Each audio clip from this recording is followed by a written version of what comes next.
Welcome to another vlog. Hope you are doing amazing. और आज का व्लॉग मैंने शुरू किया है दोपहर से।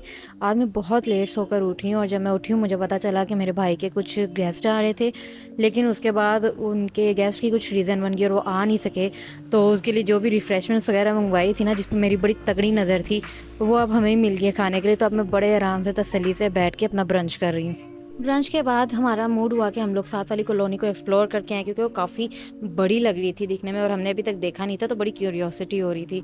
सो वहाँ से जब हम लोग वापस आए तो छोटी राइस बना रही थी और अभी रास्ते में भाभी ने बोला ही था मम्मा को कि राइस का मूड हो रहा है, तो मम्मा ने कहा कि घर चलो, तो वो बना ही रही है। और घर आए तो फिर बड़ी मज़ेदार खुशबू फैली हुई थी।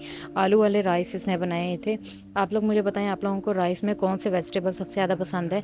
मैं मटरों वाले राइस बहुत शौक से खाती हूँ। आज ना मेरा मूड बहुत ही ज़्यादा अच्छा था, क्योंकि हमारी अपनी कॉलोनी में तो इतने ज़्यादा वेलकमिंग लोग हैं नहीं। तो जब हम लोग साथ वाली कॉलोनी में गए ना, तो मुझे बड़ा ऑकवर्ड फील हो रहा था कि आप जाहिर सी बात है आउटकास्ट फील करते हो। लेकिन जब हम लोग वहाँ पर गए तो वहाँ पर एक आंटी बैठी हुई थी अपने घर के बाहर गार्डन में। वो इतनी अच्छी थी, इतनी अच्छी उनका वाइब आ रही थी ना। उन्होंने हमें अपने पास बिठा लिया और हमें पूरी कॉलोनी के बारे में बताया, हमसे हमारे बारे में पूछा, अपना इंट्रोडक्शन दिया। और इतना अच्छा हमारा उनके साथ टाइम स्पेंड हुआ ना, हमें 1 घंटा उनके पास बैठे हुए कब लग गया पता ही नहीं चला। लिटरली हम लोग 3 बजे गए थे वहाँ पे कॉलोनी में घूमने फिरने के लिए। और माशाल्लाह वो कॉलोनी 7 वाली इतनी बड़ी है, हमारी तो छोटी सी कॉलोनी है। पता नहीं हमें पहले क्यों नहीं उसके बारे में पता चला। और जब हम लोग आए तब मगरिब हो रही थी। जब घर वापस आए तो मुझे याद आया कि मुझे डर्मा रोलर को अच्छे से वॉश करना है, क्योंकि इसके ऊपर जम्स वगैरह लग जाते हैं। इसको हर यूज़ के बाद वॉश करना ज़रूरी होता है। तो अभी मैं किचन में जाऊँगी, इसको मैं अच्छे से वॉश करूँगी। मुझे जब से एक्नी हुई थी उसके बाद से मुझे स्कारिंग बहुत हो गई थी, क्योंकि मैंने अपनी एक्नी को टच बहुत ज़्यादा किया था, ख़राब बहुत किया था। और पिंपल्स होते थे तो उनको मैं पॉप कर देती थी। तो उसके बाद मुझे कुछ वीडियोस देखने को मिली स्कार्स से निजात पाने के लिए, तो उसमें ये सबसे ज़्यादा इसका रिज़ल्ट दिया गया था माइक्रो नीडलिंग का।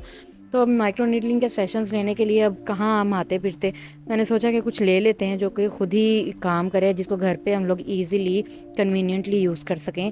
और डर्मा रोलर का उसमें बहुत ज़्यादा रिज़ल्ट था।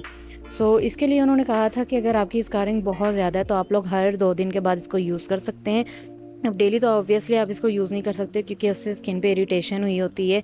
और ज़ाहिर सी बात है, इसकी नीडल्स हैं तो उसका एक अपना असर होता है, जलन रहती है फेस पर।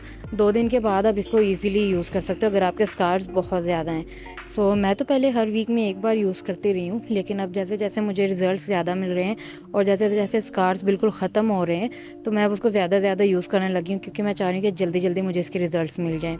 मैंने 1 गिलास पानी के अंदर इसको जस्ट हाफ़ मैंने इसका स्कूप लिया था डेटोल का, और वो मैंने इसके अंदर ऐड करके उसके अंदर मैंने इसको डिप कर दिया है।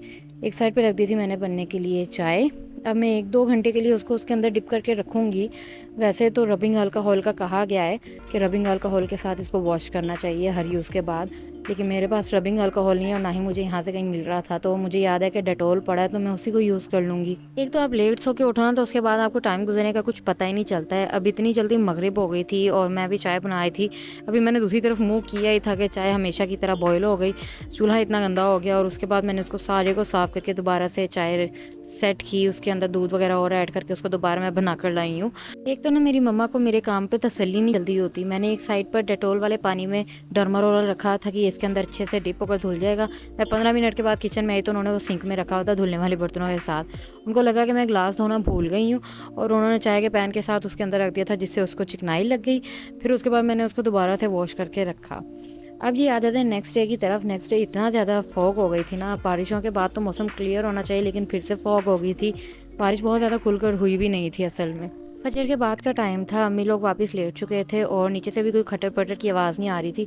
मुझे बड़ी ज़बरदस्त किस्म की भूख लगी हुई थी और आज मेरा बड़ा मूड हो रहा था कि मैं बाज़ारी चनों के साथ ना घर पे पराठा बनाऊं और वो खाऊं खूब घी वाला।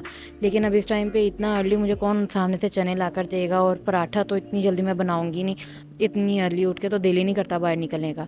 मैंने कुछ फ्रूट पकड़ लिए हैं, मैं इनका ब्रेकफास्ट करूँगी। कुछ वीडियो एडिटिंग करनी है मुझे और कुछ ग्रुप्स को चेक करना है मुझे। इसके बाद कपड़े हमने जगह जगह पर लटकाए हुए हैं, उनको देखना है क्योंकि वो अभी तक ड्राई नहीं हुई हैं बारिशों की वजह से।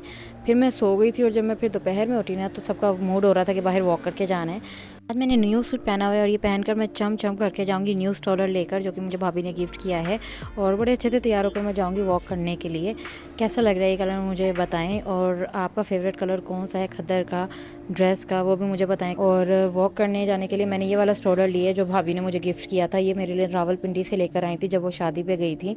और पीछे कपड़ों की ढेरी लगी हुई है आपके सामने। फाइनली ये ड्राई हो गए हैं।